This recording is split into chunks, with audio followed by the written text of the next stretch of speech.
Welcome to the Deep Dive.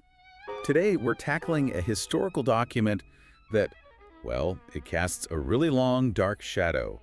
Adolf Hitler's Mein Kampf. Indeed.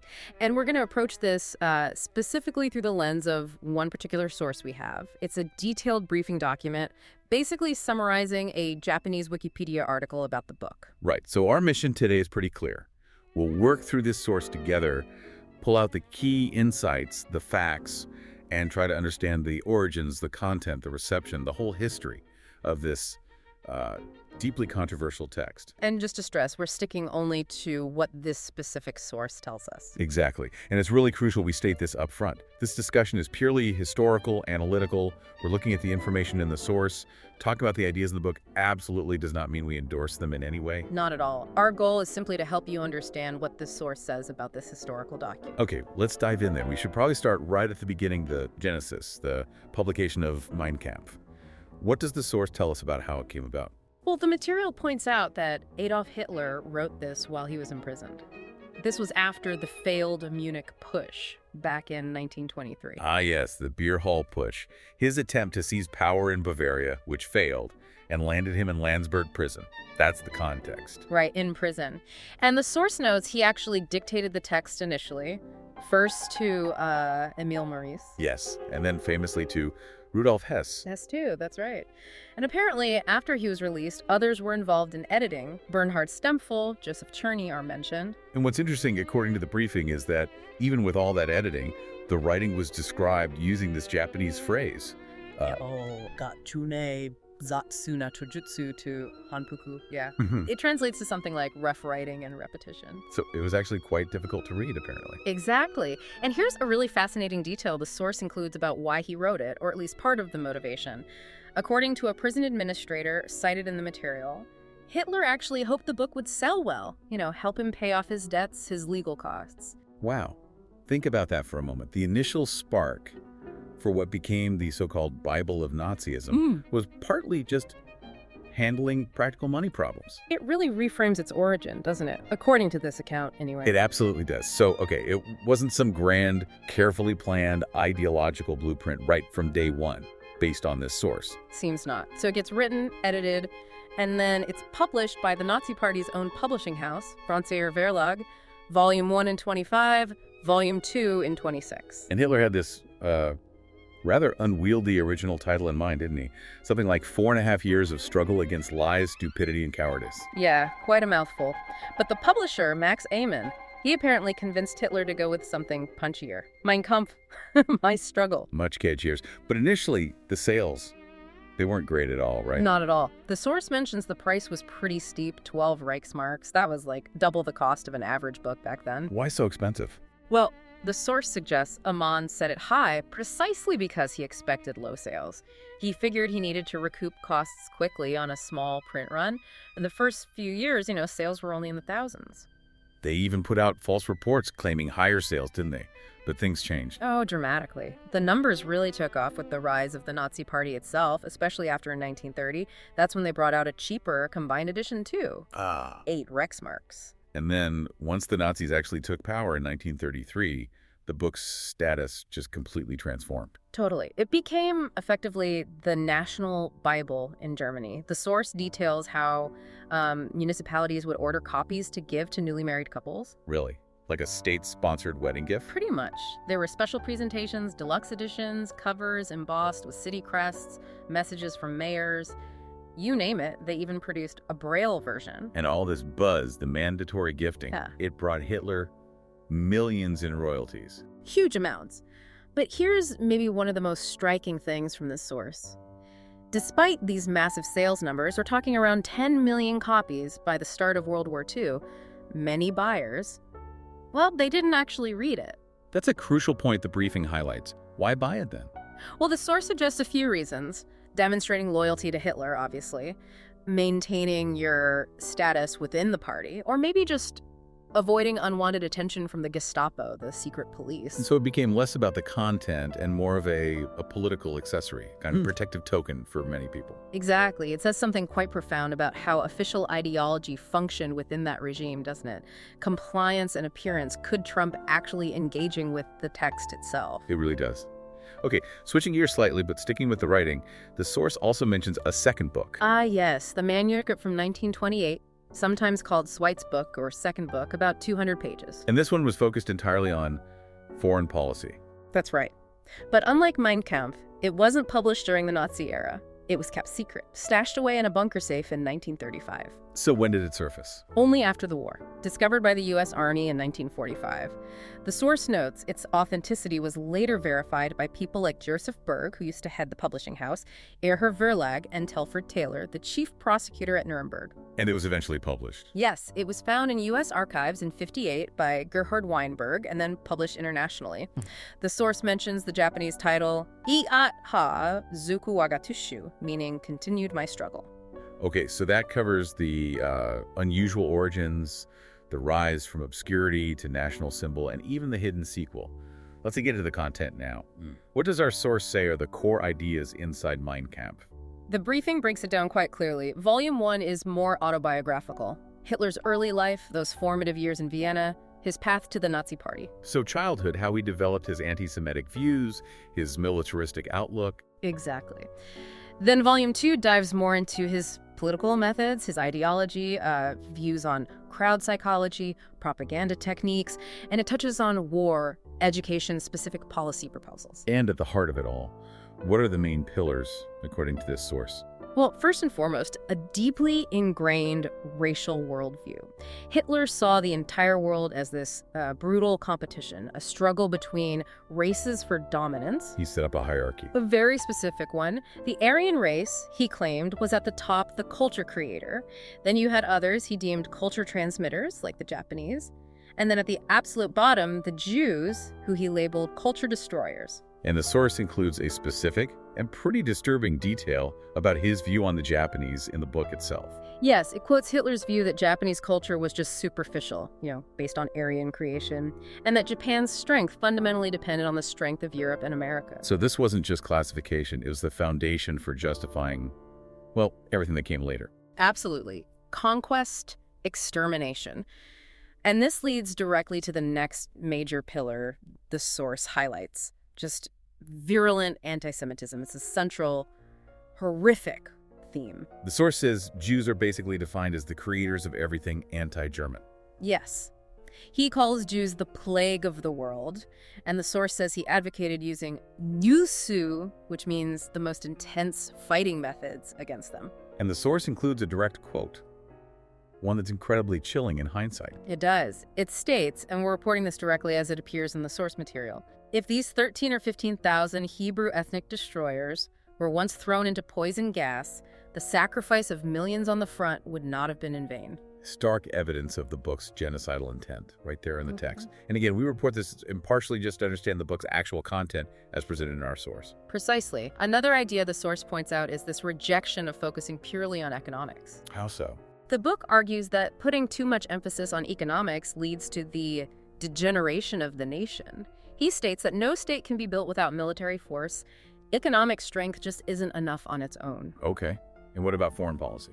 Well, the source notes his intense hostility towards France, that's clear. He also harshly criticized any idea of an alliance with the Soviet Union. Why? He saw it leading to destruction, and specifically identified the Moscow regime with its Jews. Instead, he argued for alliances with Britain and Italy. He even expressed admiration for Mussolini, calling him a giant. And central to all this foreign policy thinking was the concept of Lebensraum. Yes, Lebensraum, living space. He believed Germany absolutely had to expand its national interests. The book apparently lays out 3 paths: trade, acquiring colonies, or conquering the Soviet Union for territory in the East. Osterweiterung. And he chose the third path? Well, according to the source's summary of his argument, he dismissed trade and colonies because he figured they'd just lead to conflict with Britain, which already dominated those areas. So that left Eastern expansion as the only, quote, viable path for Germany in his view. And the source explicitly links this idea to what happened later. Yes, it explicitly notes that this concept of living space in the East was a factor contributing to the eventual invasion of the Soviet Union. So what we see from the source is this worldview built on, well, racial hierarchy, intense hatred, military necessity, and ultimately territorial conquest. Knowing this, let's look at how the book was received internationally and what happened to it after World War II. Okay. The source points out that even before the war, Mein Kampf started appearing outside Germany, often initially without proper copyright permission. Like pirated editions. Essentially.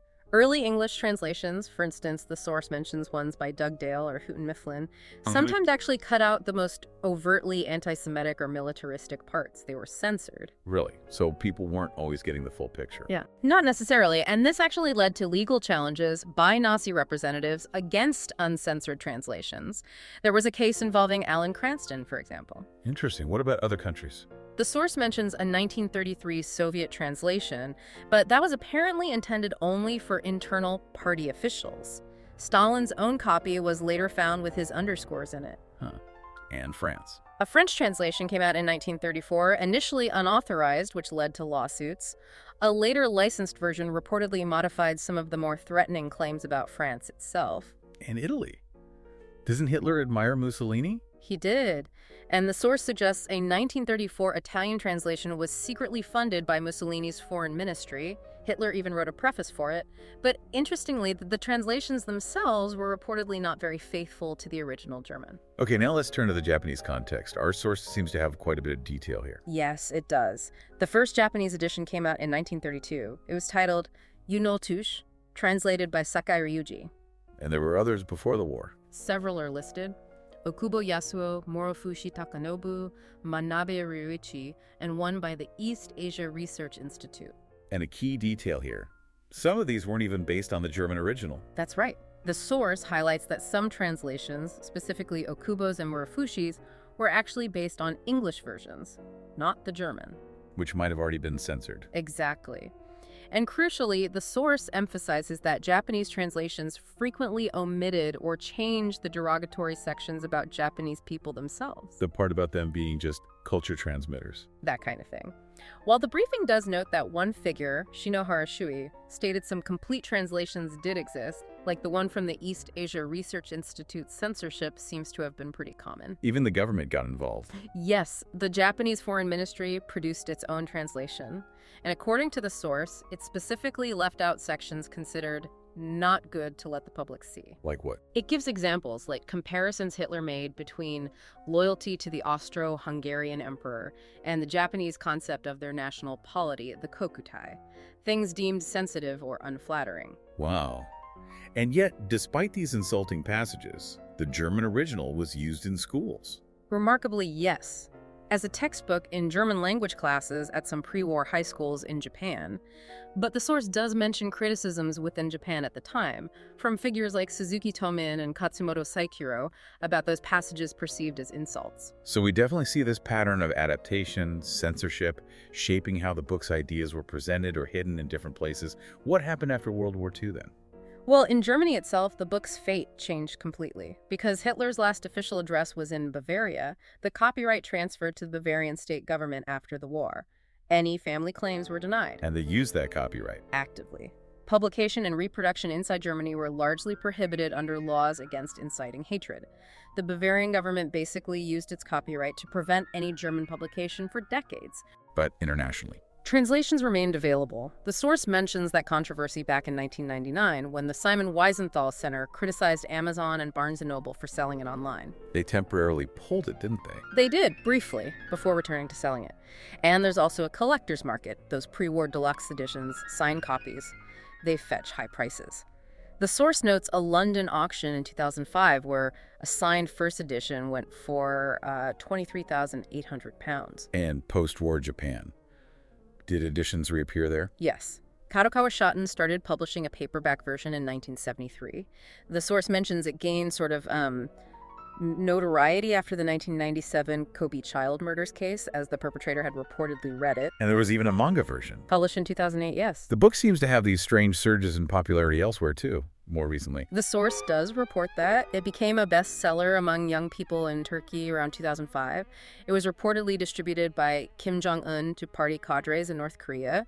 And it was apparently a bestseller in India around 2002 as well. Which brings us to a really significant recent event. The copyright expiring. Exactly. December 31st, 2015, 70 years after Hitler's death, the book entered the public domain in Germany. And this immediately led to plans for An annotated edition. Yes, by the Institute of Contemporary History, the IFZ in Munich. They'd actually been planning this since 2012, specifically aiming to provide critical context, historical background, essentially to counteract potential misuse by neo-Nazis or Holocaust deniers once the copyright lapsed. But there was some pushback initially. There was. In 2013, the Bavarian government actually withdrew funding and support for the project. This was apparently due to opposition from Holocaust survivors. They even suggested they might use incitement laws against publishers of annotated versions. But they changed their minds. They did in 2014. They reversed course and ultimately allowed the annotated academic publication to go ahead. And so it was finally published in Germany. January 8th, 2016, the IFZ published the annotated edition. It was the first official German-language publication in Germany since the war. And, quite unexpectedly, it became a bestseller. Really? How popular? The initial print run sold out in hours. Something like 85,000 copies were sold in the first year alone. Wow. But the debate continues, I imagine. Oh, absolutely. Some Jewish groups remain uncomfortable with its availability, understandably. But historians generally support the annotated version for critical study. The source also mentions a more recent French annotated edition from 2021, similarly focused on detailed academic analysis called Historiciser le mal, historicizing evil. Okay, finally, let's touch on some of the evaluations and debates about the book itself, as captured in our source material. I mean, obviously, it's universally condemned for its racism, its role in Nazism, and the Holocaust. Without question. But even people close to Hitler had, well, complex views, according to the source. Albert Speer, for instance, recalled Hitler calling it an old book, feeling he'd kind of committed himself too early on certain things in it. And Goering. Hermann Goering reportedly said Hitler was too changeable. You couldn't really predict his goals just from the book. He saw it more as just a basic philosophical framework. The source even points out a potential contradiction. The book's disdain for the masses versus Hitler's later mastery of mass propaganda. Maybe it just reflected his earlier thinking. Even Mussolini, Hitler's ally, wasn't impressed. Apparently not. The source says Mussolini found the book boring, claimed he never read it, and called Hitler's beliefs banal. We also have perspectives from early party members and from Japan again. Yes, Konrad Haydn, an early Nazi, apparently showed it to friends as important but privately criticized it. And in Japan, the source mentions Navy officer Inoue Narumi. He read the German original while stationed in Berlin and strongly disliked its racial prejudice, especially against people of color. This actually fueled his opposition to Japan joining the Tripartite Pact with Germany and Italy. And there was even a published critique in Japan. Yes, by military figure Ishihara Kanji, titled Mein Kampf Hihan, published right at the end of the war in 1945. What about figures like Churchill? Winston Churchill offered a famous assessment. He called it a book requiring intensive study, describing it quite vividly as a new Quran of faith and war. Turgid, verbose, shapeless, but pregnant with its message. Others were less focused on the message and more on the method. Like the American critic Kenneth Burke, who wrote about its rhetoric, seeing these hidden aggressive intentions within the language, and Henry Kissinger. Well, he found the philosophy itself banal and fanciful. Just a vulgar summary of existing right-wing extremism, he thought, not intellectually significant like, say, Marx's Das Kapital. And the source mentions one more, perhaps surprising, positive reception in Japan. Yeah, this is quite striking. The Japanese religious group Soka Gakkai apparently published an article back in 1941 that introduced Mein Kampf and actually praised Hitler as a modern chakra merchant that's like an idealized righteous monarch in Buddhist tradition. Wow. Okay, and this debate about the book's role, it carries on today, especially around education. Very much so. After the copyright expired, the German Teachers Union actually advocated using that 2016 annotated version as a textbook in schools. Their argument was it could help build immunity against political extremism. But that wasn't universally accepted. No, German Jewish groups strongly opposed the idea, calling it reckless. Yet others supported it. Yes, an SPD politician, Ernst Dieter Rossmann, argued in favor. He felt it was essential, particularly now in an age of rising populism, to use it as a teaching tool to understand how propaganda works, precisely to build that immunity.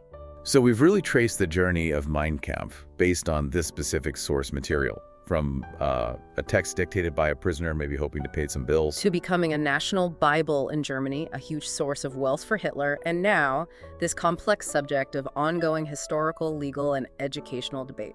We've explored its core abhorrent ideas, how it was censored and adapted in different countries, those strange surges in popularity globally, all based strictly on the details provided in this briefing document.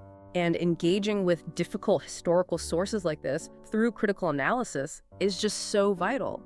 It helps us understand the roots of catastrophes like Nazism and the Holocaust. Our aim here, again, has just been to report impartially on what the source says about the text, definitely not to endorse the vile views within it. Absolutely. And as we finish this deep dive, here's maybe a final thought for you to consider, drawn directly from what we've discussed today. The source really emphasizes that despite millions of copies being sold, despite its status as a national Bible, many people who owned Mein Kampf never actually read it. What does that specific fact, highlighted in our briefing, tell us about the relationship between official ideology, mass behavior, and maybe the symbolic power a text can hold, shaping history even when its actual words aren't widely engaged with? Or perhaps how do all those different ways it was translated, censored, or even praised internationally reflect the different cultural or political anxieties or maybe affinities surrounding its ideas at different times and places? Something to think about.